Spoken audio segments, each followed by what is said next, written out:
Good morning and welcome to the Rural Initiatives and Planning Advisory Committee meeting, April the 18th, 2023. It's 9 a.m. and I call the meeting to order. The first order of business is the approval of the agenda. Be it resolved that the agenda for the August 18th, 2023 Rural Initiatives and Planning Advisory Committee meeting be approved. We have a mover and seconder, please. Councillor Latham and Deputy Warden Jones, all in favor? That's carried. Adoption of the minutes. Be it resolved that the minutes from the meeting held on May 16th, 2023 be adopted. Hopefully everyone's had an opportunity to peruse and are satisfied, and if so, take a mover and seconder, and I think Councillor Widner. And thank you. Deputy Warden Jones. All in favor? Carried. Remind the committee members of disclosure of pecuniary interest and the general nature thereof. And I don't see any. We have no delegations, which brings us to section 6, reports and briefings. 6.1, the manager of administrative services, the deputy clerk, community grant program review 2023. Jenna, I turn it over to you. Thank you, Mr. Warden.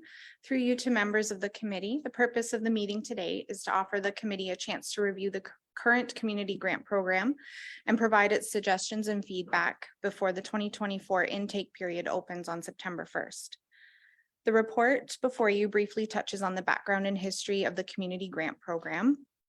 Before 2020, requests for funding were considered annually by County Council during the budget process without a formal application process in place.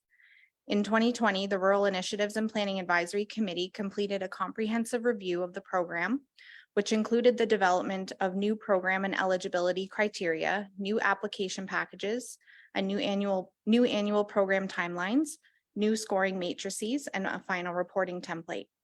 This information has been included in the agenda package for your review. The RIPA committee is now responsible for considering the grant requests and providing funding allocation recommendations to County Council for approval annually. As a reminder, there are two funding streams, community services and festivals and events. These streams are further divided into seed grants, and those are grants for new programs or events, and cultivate grants for those events and programs that already exist. The intake period for the community grant program begins September 1st and closes November 10th each year. The committee's revamp of the program ensures the allocation of grant funds is equitable and is conducted in an unbiased manner.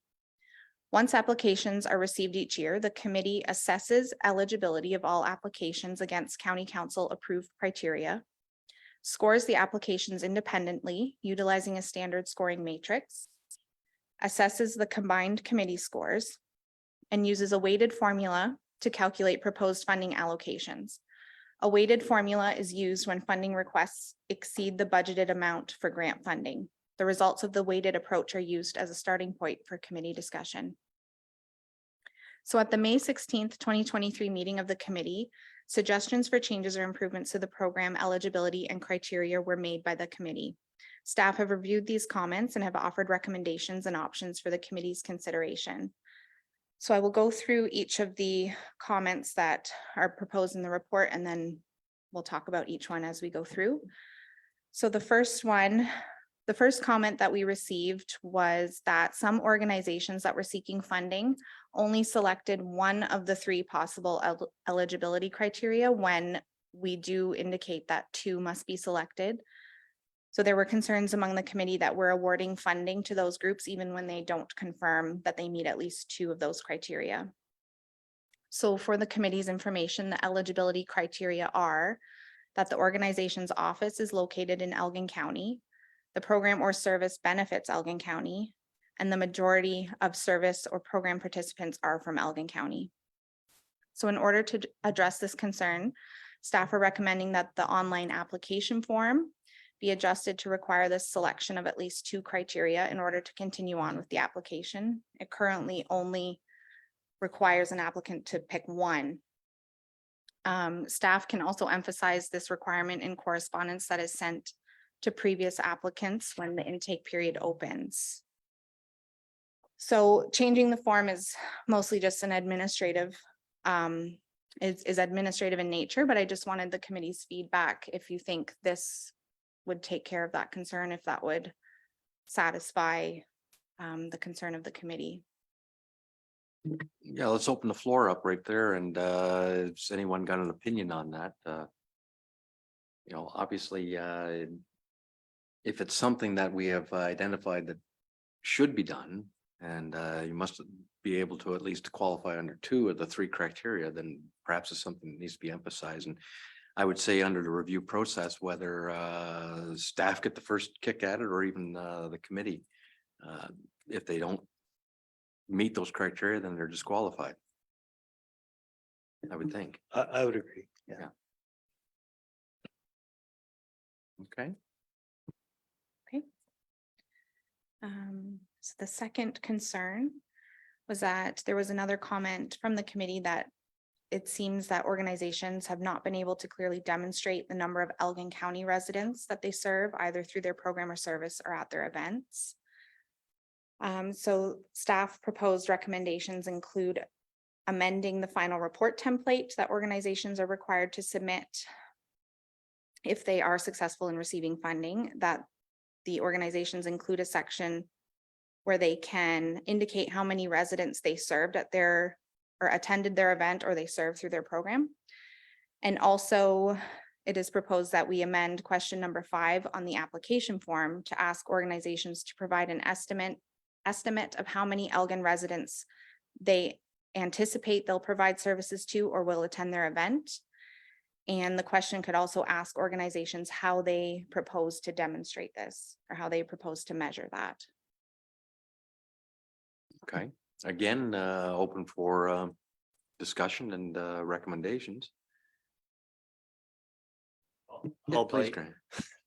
This is gonna be a really tough one for a lot of, like, the fall fairs especially. I don't know how you even start to attempt to. It's just gonna be a spitball, I think, Mhm. at best, and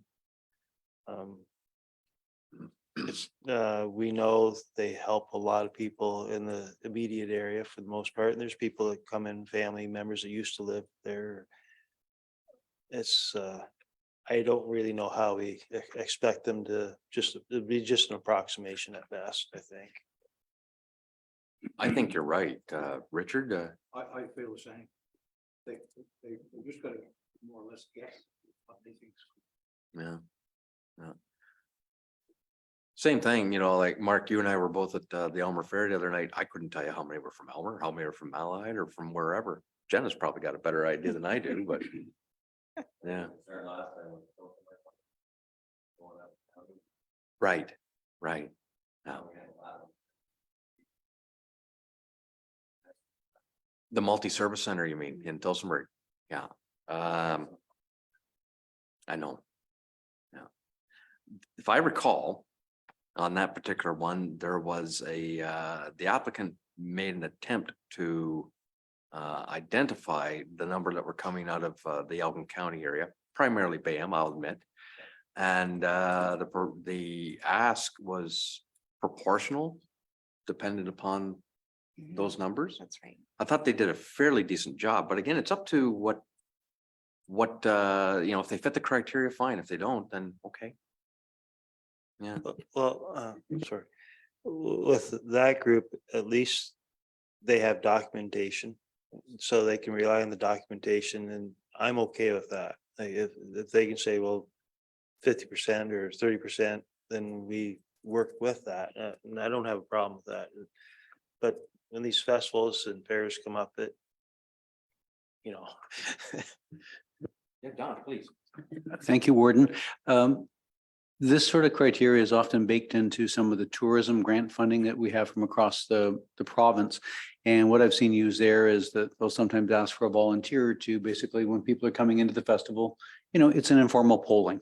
You may not capture everybody, but if you captured, you know, 200 people or 1,000 people coming into one of the fairs that the deputy warden just discussed, if somebody comes in and says, can I ask you to live in Elgin or live in another community, or where are you from? And it's, you can just check a box and fairly quickly do a sore thumb. And I think that's sort of where you're looking for. It's not an exact number, but it's better than an approximation.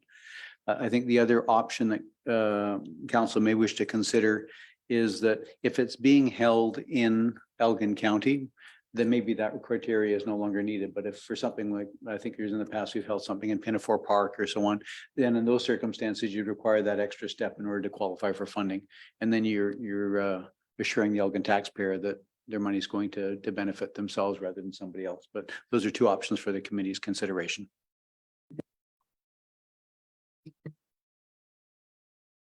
I think you're right, Don.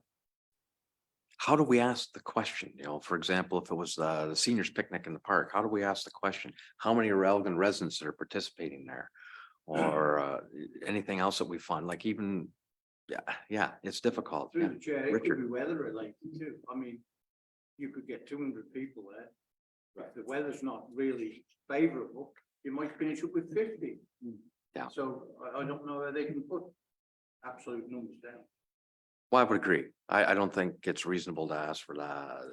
We need to know definitively what you've got coming, but so I guess what Don was alluding to is that if it's an event that's held in Elgin, then if they can tick the two boxes of the three, then that's fine.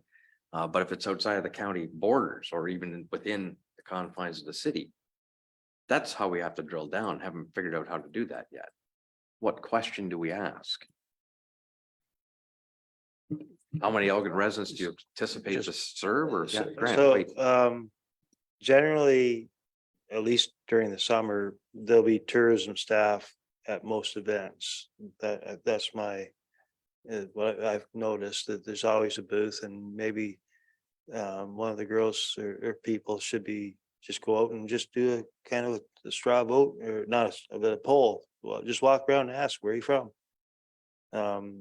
That being said, with picnic at Pinafore Park, that we aren't, does tourism go into the city for things like that, or do they tend to avoid that, or are they allowed to go to something like that?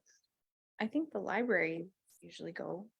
So I would imagine tourism would be Involved? involved as well. Last week's event, Pride in the Park, the library was there.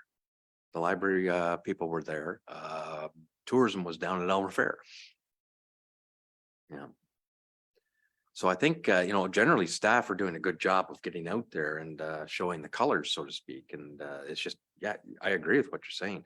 Maybe it is a case that we ask them to just do a straw poll. Someone drops in their booth. Where are you from? Maybe that's the best we can do. Yeah, at the very least, you'd have data for next year. So I think a lot of the special events or the festivals and so on would be coming back year over year requesting funding. And then you'd have a bit of a database to do that. And I think we could work with the tourism team to help support the people that are organizing the festivals and events, and provide the committee with some better information to make decisions in future. Does that help, Jenna? So just to clarify, the committee's not looking for any changes to the application to ask this question, or Don't know how. no? Okay. Sure.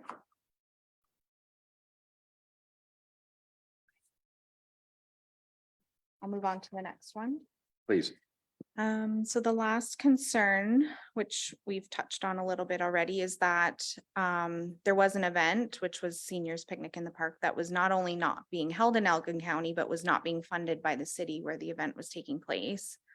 So I've provided a couple of options for the committee to consider in order to address this.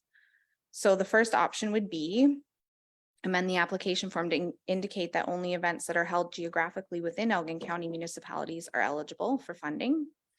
Or indicate that events located within the city of St. Thomas will be considered for funding at the discretion of the committee. And to be considered, organizations will have to demonstrate that a significant number of Elgin County residents will benefit from the program or service or attend the event.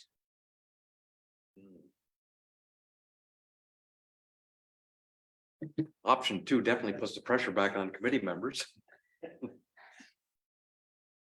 Open to other options too. Absolutely. It's quite easy to say, hey, if it's not held in Elgin County, we're not going to fund it. It's quite easy to do that. And I know it makes it quite transparent. I can think of 2 events then that knocks out real easy. Is that what we want to do? Do we want to go that far, that draconian? I have no idea how many Elgin residents attend Picnic in the Park. I don't. I haven't a clue. Yeah, Grant. I you know there's some, the percentage, it's gonna be less than 30%, I would think. Anytime I've been there, you know some people, but vast majority you don't know. But that being said, I don't know a lot of people in Elgin County either, so. It's disappointing that the city isn't helping with this again. They used to, and now they don't. Don't know why, but which would make it a whole lot easier decision if they were helping. For sure, absolutely. Yeah, We really Richard. have to watch we don't make a them and a us situation, which I sort of don't like, but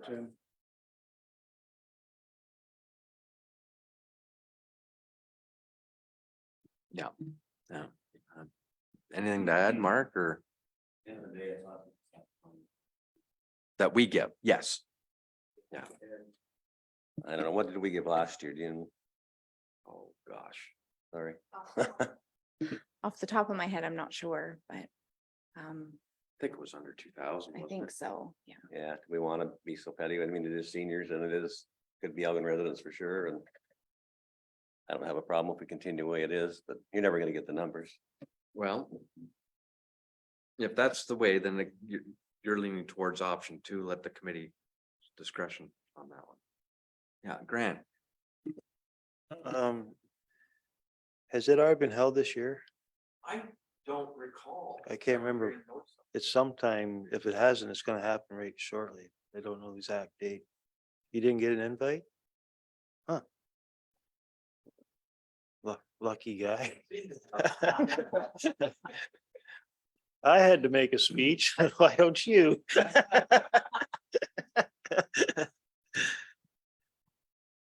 opportunity comes, but Yeah. I found my way there last Saturday.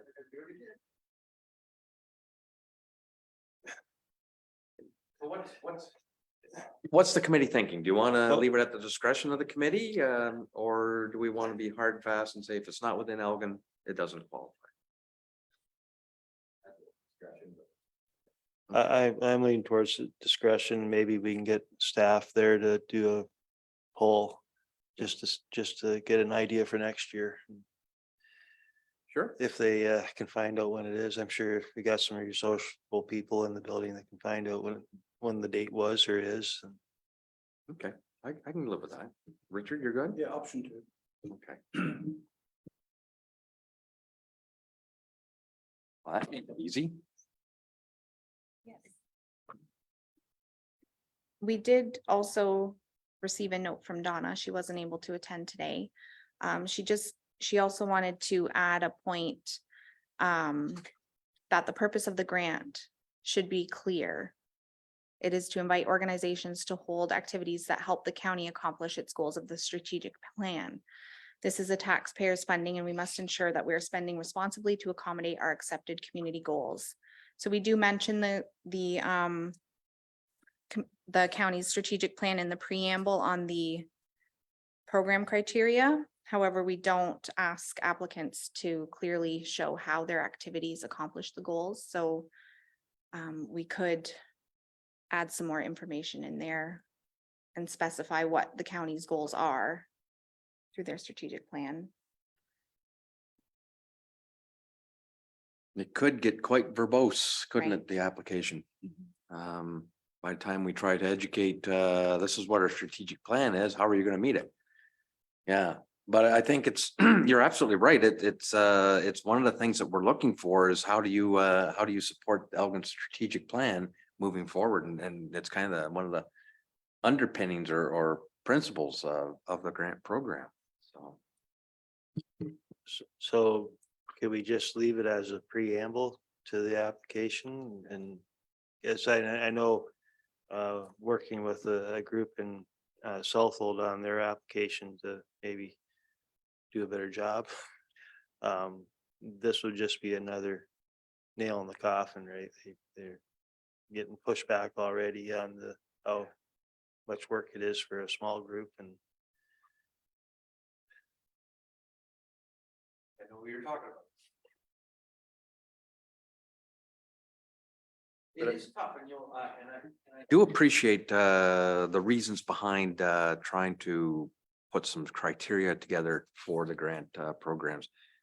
You know, my first year around the council, it was painful and it recalled, grant programs back in Bayham when we used to do them and you agonize over these things for days. And, so putting a little more of an objectivity to it did ease it up, but it makes it harder for the applicant. I appreciate that. I do. But on the other hand, if it's worth it to them to have the grant fund, then put a little effort into it. I mean, staff are available to assist them through it. So.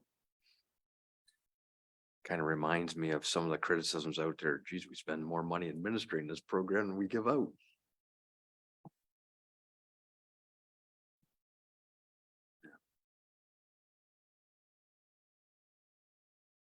So I would think that what I'm hearing is some kind of even a précis or preamble, just to highlight, these are what our goals are from a county perspective.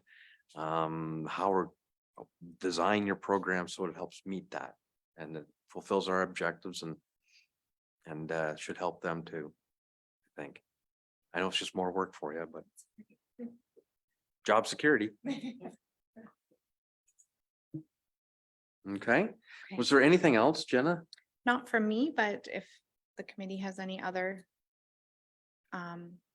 anything else for feedback to include for this year, I'd be happy to hear. Just one question through the chair. Do these applications vary from year to year an awful lot, or are they randomly usually the same? Very similar. Very similar, trying to get some consistency there, so it was easier for them to deal with. They are online, as I say, staff are available. Staff are available to help guide them through the application process if need be. Some of them are written, it makes it pretty difficult, like one or two groups, couldn't even read the application. But just reach out and avail themselves of available resources here, and that's all we can do is encourage them. And it's in the application, I believe it even says that, you know, staff are available to assist somewhere. Okay, thanks. personally, I think what we've done today is going to help make it more clear to the groups and for us making that decision. So I think it's a good step forward. I think so too. Yeah. Good. I think we're there. So we're ready for your motion. Okay. Be it resolved that the report titled Community Grant Program 2023 dated August 15th, 2023 from the Manager of Administrative Services Deputy Clerk be received and filed. And that the Rural Initiatives and Planning Advisory Committee review the current community grant program and provide guidance regarding any necessary amendments to the program. And that staff be directed to incorporate recommendations from the Rural Initiatives and Planning Advisory Committee into the community grant program for the 2024 intake. Okay, everyone's comfortable with that motion and recalls what recommendations we've made for staff? Okay, then I would entertain a mover and seconder. Counselor Latham and Counselor Widner. All in favor? That's carried. Thank you. And I don't see any other business on the agenda. So we're at the date of the next meeting. The meeting will be of the Rural Initiatives Planning Advisory Committee will be held at the call of the chair, which brings us to the adjournment motion. Be it resolved that we do now adjourn at 9:24 a.m. to meet again at the call of the chair. Mover and seconder, Deputy Warden Jones and Counselor Widner. All in favor? Carried. Thank you to all who participated this morning and who are online and had viewed the committee meeting. So have a great day.